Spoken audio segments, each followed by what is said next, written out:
Halo, Assalamualaikum warahmatullahi wabarakatuh. Teman-teman, di video hari ini saya akan membahas tips seputar tes kepribadian untuk seleksi CPNS.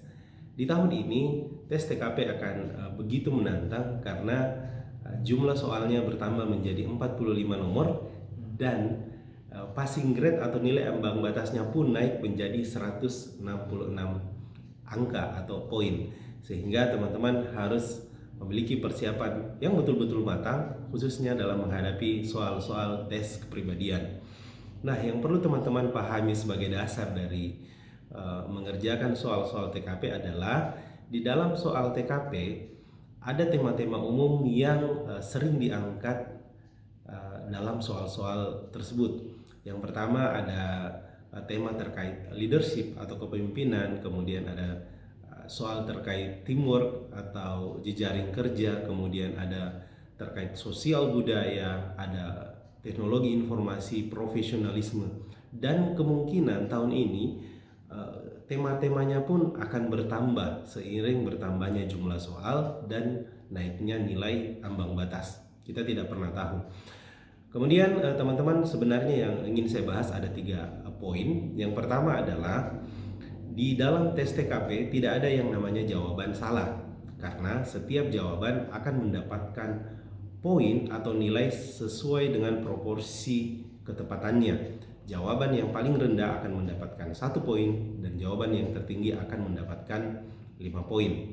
Sehingga hal inilah yang sering membuat orang asal-asalan dalam menjawab pertanyaan soal-soal TKP. Mengapa demikian? Karena mindset bahwa tidak ada jawaban yang salah, sehingga apapun yang saya jawab akan mendapatkan nilai. Nah, kondisi-kondisi inilah yang kadang orang jatuh di TKP karena tidak memikirkan secara matang, tidak mempertimbangkan secara baik jawaban yang akan diberikan, karena alasan itu tadi, tidak ada jawaban yang salah dalam TKP. Poin kedua yang ingin saya bahas adalah dalam TKP kita harus bisa mengkompromikan diri kita dengan jawaban yang ada. Terkadang ada jawaban yang sebenarnya nilainya adalah 5 poin, tetapi karena kepribadian kita tidak berkata seperti itu atau bertolak belakang dengan jawaban itu, maka kita tidak memilih jawaban terbaik tersebut, sehingga kita lebih memilih perasaan atau jawaban sesuai dengan kepribadian kita. Ingat teman-teman, tes TKP adalah bukan tes psikologi untuk mencari siapa jati diri teman-teman sesungguhnya. Tes TKP adalah tes yang dibuat agar teman-teman bisa lolos menjadi CPNS, sehingga teman-teman sebisa mungkin mengkompromikan antara jawaban yang tepat dengan perasaan teman-teman sendiri. Misal saya kasih contoh, teman-teman secara pribadi adalah bukan orang yang senang bekerja secara tim. Teman-teman suka bekerja secara individu atau sendiri. Tetapi di dalam soal TKP ada jawaban atau ada pertanyaan yang jawabannya adalah jawaban terbaiknya adalah pekerjaan dilakukan secara tim adalah jawaban yang terbaik, sehingga teman-teman harus mengkompromikan diri teman-teman untuk menerima jawaban itu. Jadi turunkan sedikit ego sehingga ketemu jawabannya, sehingga teman-teman dapat memperoleh poin yang maksimal.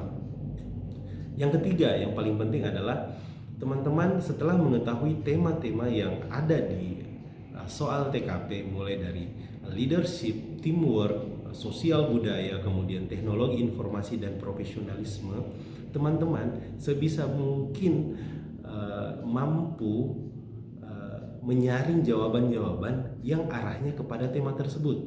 Misal ketika jawaban A itu adalah jawaban yang memunculkan atau menggambarkan pribadi seseorang memiliki jiwa leadership yang tinggi, maka pilihlah jawaban tersebut. Begitupun dengan teamwork, kemudian teknologi informasi.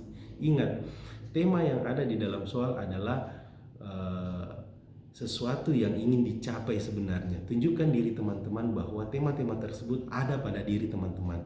Tema leadership, gambarkan diri teman-teman memiliki jiwa kepemimpinan. Tema teamwork, gambarkan diri teman-teman bahwa saya suka bekerja secara tim.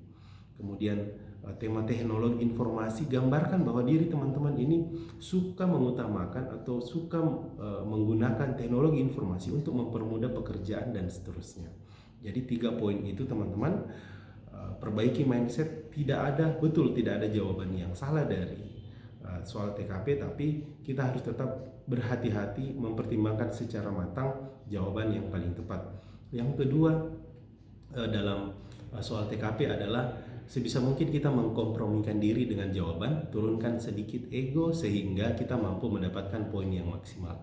Yang ketiga adalah jadikan diri teman-teman sesuai dengan tema yang ada pada soal TKP. Itu 3 poin terkait soal TKP. Tahun ini semakin menantang, nilai ambang batas 166 poin. Semoga teman-teman bisa melaluinya dengan mudah. Semoga bermanfaat. Assalamualaikum warahmatullahi wabarakatuh.